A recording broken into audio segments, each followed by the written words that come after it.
All right, Ruckus, hot off the block, episode 1.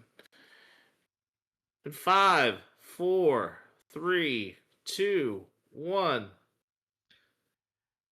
Hello, ladies and gentlemen. Welcome to a new thing that we're deciding to do because we're bored, but at the same time, we give a shit A about whole lot of sports. stuff just happened. Yeah, the MLB trade deadline happened, and we're gonna go over it really quick. So, Spennis, Yep. lead the way. Well, the MLB trade deadline concluded at 6 p.m. at time of recording, and there were some major blockbuster deals that occurred. The first major deal that occurred over the weekend that basically started like a lot of major dominoes falling was Tarek Skubal to the Dodgers for River Ryan and Zahir Hope as two of the featured prospects of the Dodgers. Changes, faces strange, change hands. Sorry, go ahead. Yeah, and I'm going to say that the first thing that comes across this is, ladies and gentlemen, we are probably about to all of a sudden go right into a lockout within months of this season ending.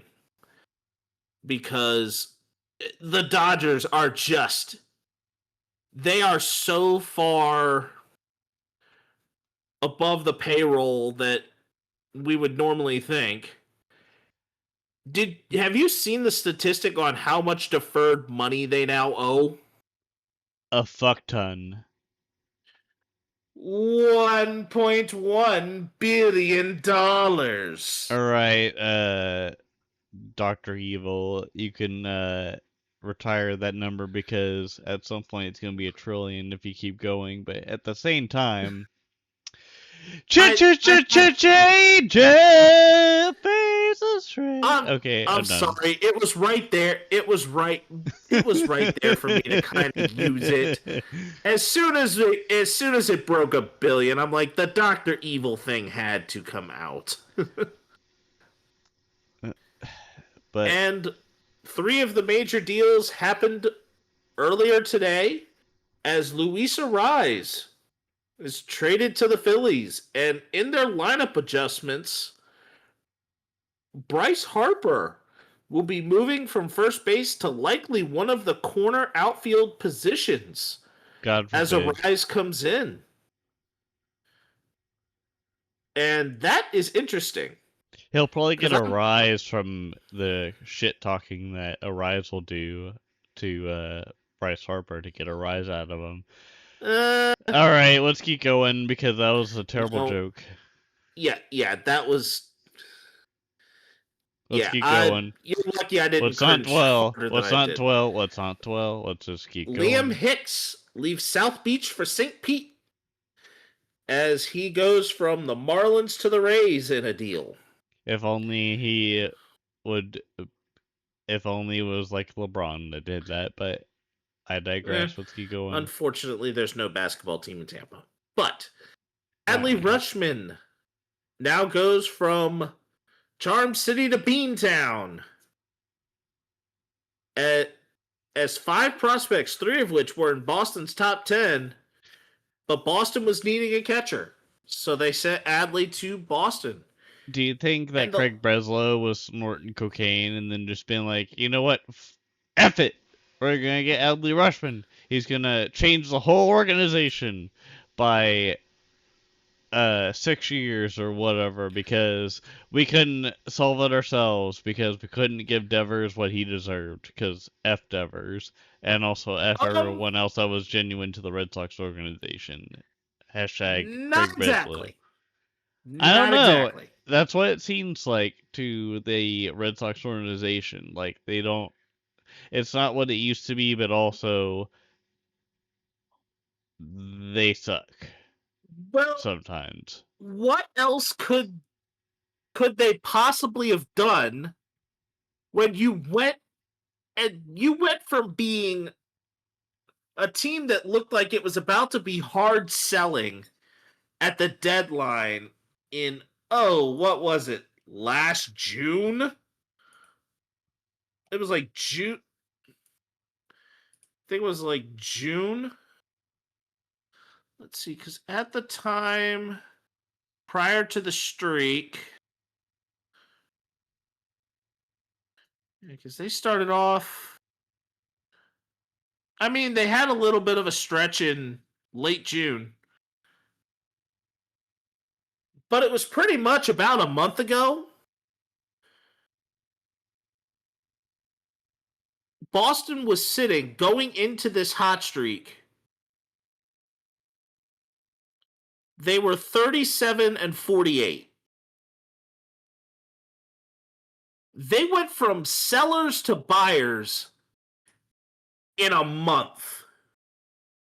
I mean, so did the Royals between the 2017-2018 season, where they decided to trade for Melky Cabrera and thought that their whole fucking season was going to be written upside down, when in reality it went worse. But I think No, but Adley Rushman will be a where I'm getting good. at here is that you went from sellers to buy. You went from basically a team that probably could be selling to now a team that is buying to make a deep run in the playoffs.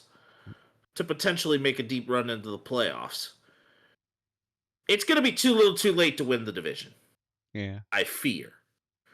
But they went from 0 to 100 real quick. Whole squad on that real Quicker shit. than, well, I was going to say quicker than Drake getting run off the hip hop scale by Kendrick Lamar. But touche. Turn that but TV that's off, just Drake. Turn that TV off. but that's just me. So I think it's not exact. I think this was kind of the end result of what has become an outcome of this winning streak that this winning spree that the Sox have been on over the last month and a half. Really, the last month, primarily for most of it. And now you have Rutschman, and if Rutschman gels with what Boston's doing, and he finds a way to hit well after coming back from the IL. It's not hard to hit off the monster, I swear. And note, Rutschman, did he hit well off is the a monster? switch hitting catcher. Did he hit well off the monster though? I think he's got capability. He's got capabilities of it. We know he does, but I'm just asking, as a Orioles fan, did you find that he could Oh, hit him off the monster easily? you do realize that Rutschman is a switch hitter, right? Yes, I do realize that, but I'm just wondering of his performance at the plate at Fenway Park. That's all I'm asking. I'm thinking it may be so less a worry of him going over the monster as it is finding ways to wrap it around Pesky.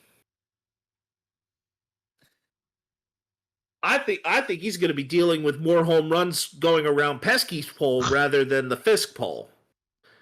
If you're picking up what I'm putting down. Yes. Yeah, because both of the both of the foul poles are named for respective players that played for Boston. Carlton Fisk is the left field pole, while Johnny Pesky's the right field pole. And I'm saying the right field pole is going to be more where Rutschman's going to hit his homers.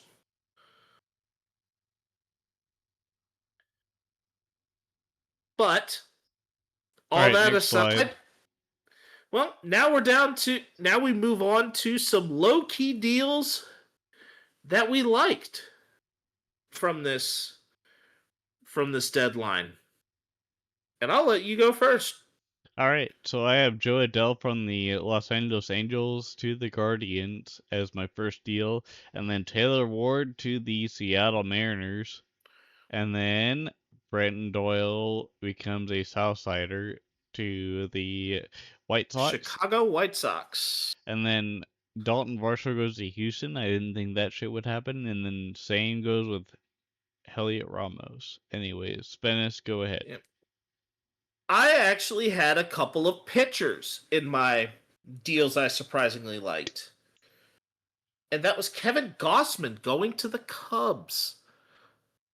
The Blue Jays becoming sellers, the Cubs in a competitive NL Central. I think the Cubs were probably in a good place to buy. Lane Thomas to Atlanta. I think that can push Atlanta over a potential edge to make a deeper run. I think it kind of Lars, repeats to the 2021 season, but a little bit, yeah. But I Lars digress. Nootbaar to the Diamondbacks. I think that one's a surprise one as the Cardinals are starting to fall off. I didn't know Nootbaar that gets a Newbar was fired from the Cardinals. I didn't know that. Oh, he was traded away, yeah. He got traded away, and I think the Diamondbacks may be a good home for him. And then Freddie Peralta going from Queens to St. Pete. Honestly, you He would have now thought that Jake McCarthy would have stayed with the Diamondbacks back in the day because he won the World Series with the Diamondbacks whenever I was playing with them back when March to October was fun, but I digress. Yeah. And then what were some deals that you didn't like, Ruckus? I know your Royals made a couple that you weren't a fan. Honestly, I think even though it's probably the most non-professional opinion ever, I think that Seth Lugo should have been traded, and I think Waka could have gotten a good exchange for what we could have gotten in return. But at the same time, maybe the Royals know what they're doing as an organization, but it's really hard to tell right now based off of what the results have been for this season. But it's really hard to compete in this league when you don't have the money that you need or an organization that is willing to pay it out, and that's why the salary cap is probably going to be implemented. And obviously, a lot of teams are going to say, well, F you and F this salary cap because it's going to ruin the market share that they could have as far as unregulated, like, income, Well, right? every other sport's got one. Again, though, but like, Every other Big what's Four sports got one. what's the benefit for a salary cap for the MLB though versus the NFL? Doesn't the NFL have a bigger footprint than the MLB? I mean, the NFL obviously is the sport that everyone is passionate about around here. Don't get it twisted. Right. But I'm just I'm asking. saying that Go ahead. I think the MLB can benefit from it because just like the NBA, it helps small market teams contend. Consider this.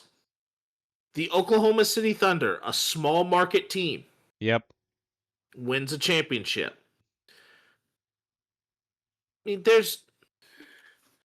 If you want to consider the small market, yeah. So it's more like See, an optimization to the league rather than just like yeah, going with the high end variant yeah. So of I a mean, you team. had the Milwaukee Bucks won a title, small market team. The San Antonio Spurs made the finals, smaller market team. Oklahoma City, small market team. You wouldn't think the Spurs were a small market team. You would think, okay, They they're are a just they are actually in the smallest TV and media market. It's not the smallest. but they The are smallest is successful Memphis, for but what it's worth. they are in the fifth smallest TV and media market. Which also makes sense because there's like no sales tax for cost of living or any of that. It's just existing, but also doing stuff for them. And look at and take a surprise at this. The Indiana Pacers, who were in that final with the Oklahoma City Thunder, another lower tier market team. So small market teams. So if you get the right quality of talent inside of a small market team, you could do something with it.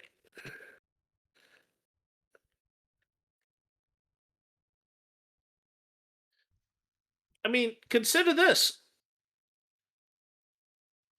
The Royals were among the 2015 Royals. Your Wild Ned Yosts were were lower tier middle pack payroll. Oh, along for with the sure. 17 sign stealing Houston Astros. Our payroll probably didn't go into the hundreds of millions until probably 2015 because David Glass was like, well, shit, if I don't invest highly now, then people are going to look at me like I'm some type of asshole, which later showed after that season because they're like, oh, let's do it again and again and again. And it's just like, well, that's not how it fucking works, but here we are. Consider this. There has been no payroll lower than the 2003 Florida Marlins as far as winning a World Series. They had approximately 49 million opening day payroll, which was in the bottom 10 of the league in Dude, 2003. imagine being the guy that owned the Marlins and then went to own the Pirates and then just sat on that money rather than doing Yeah. anything with it. Salary cap So it's needs to be added. Bryce Harper needs to realize the decisions that he's made. He is turning into LeBron. And please, for the love of God, don't make that into a reality because then it'll become like a cultural phenomenon like Idiocracy, where it's like, hey, you know, Ruckus was Here's a right difference. about. You're comparing Bryce Harper to LeBron James, but Bryce I Harper right mean, now, as far as his ring count, he's still got the same amount as Charles Barkley. but he acts like LeBron, is my point. And also, it doesn't help that they're in the same city now that LeBron is, but I digress. Anyways, do we Yeah. want to wrap this up? Well, I do have I do have a couple of deals I didn't like. All right, I go was ahead. not Sorry, my bad. I wasn't fully thrilled. I wasn't fully thrilled with trading away Marcelo Meyer because I think we still had some injuries in the middle infield that we probably could have used a Marcelo for. But I think we've got other players that have been playing well, so maybe trading away Marcelo wasn't the worst decision. I don't even know I'm not who the hell that is, to be honest, but Marcelo I Meyer. digress. He was a top prospect in Boston's farm system Pitcher. for a good while. Unlike Blaze Jordan, where Ooh. Blaze Jordan had a mental health crash before eventually now I thought making his he way just up to the sucked. Cardinals. I didn't realize Blaze Jordan had a It mental was a thing. mental it was a mental struggle because I mean he was so young and so hyped that I think Oh, he it was was mental struggling then. mentally to live up to it. Sorry, Blaze. Yeah. Because I think I read up a little bit on that. And then Blaze Jordan has since made his way to the majors He now. played for the Cardinals for a Yeah. little bit. I remember seeing him play against the Royals a little bit Yeah, during the I-70 series. I think he's still there. Or he's had a little bit of time. I I think think he's up been off and on. yeah. I Yeah, remember because that's him what I getting said. directed to the Red Sox, and I was just curious of how the hell he got to the Cardinals. And I've just been looking at his journey, and He he's just was been kind of off and on. So he was traded away. He was traded to St. Louis as a part of that Sonny Gray deal. Yeah, he was a cog in the Sonny Gray deal. That's why he's down there. interesting. Yeah. And then I'm not thrilled with Bo Naylor to the Brew Crew because they've already got enough catchers.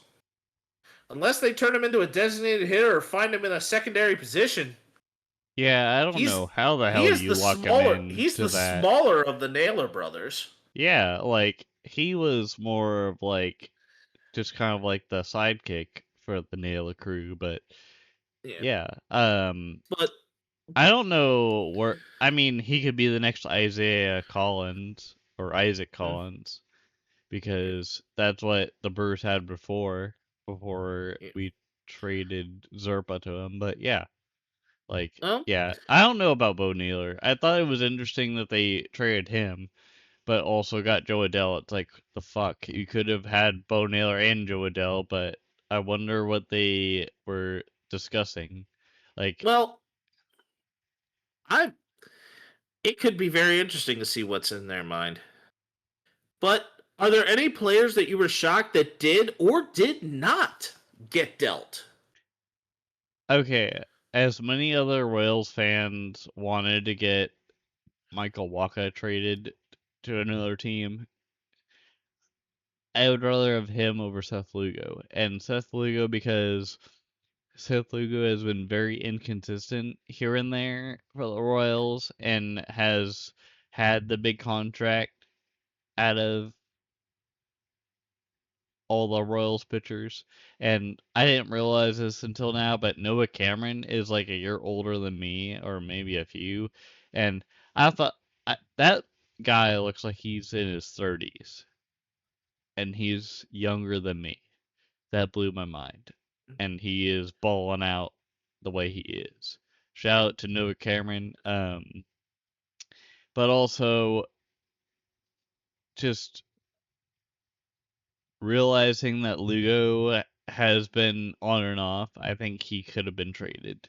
Michael Waka, I would have let him live in Well, this here scenario. some players that I thought I was surprised that they did get dealt. I'm surprised that I was surprised that Forrest Griffin got moved a little bit, or I Foster think, Griffin, not yeah, Forrest Griffin. Forrest Griffin's the UFC fighter, um, but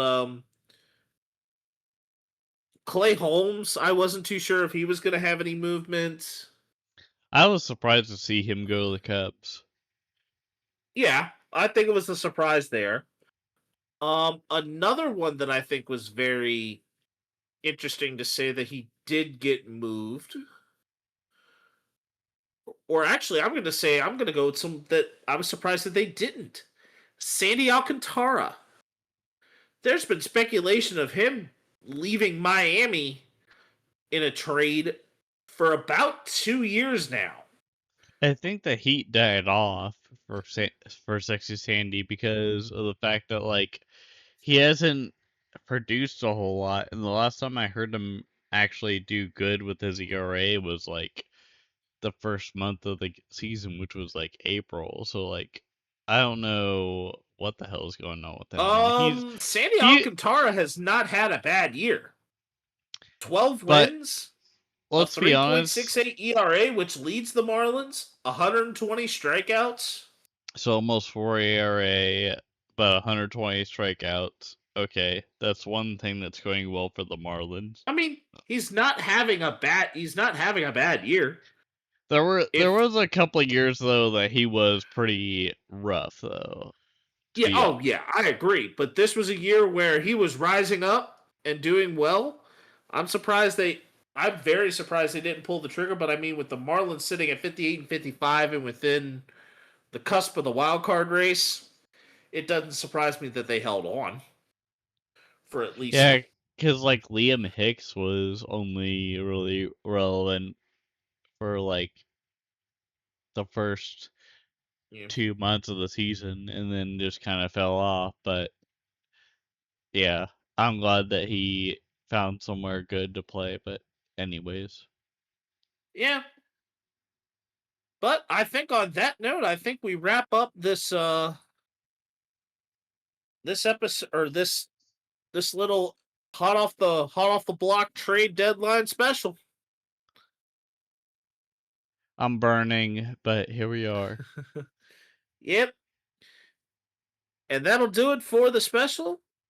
And definitely like, comment, subscribe if you're enjoying what you got. We'd love to hear what deals appeal to you all.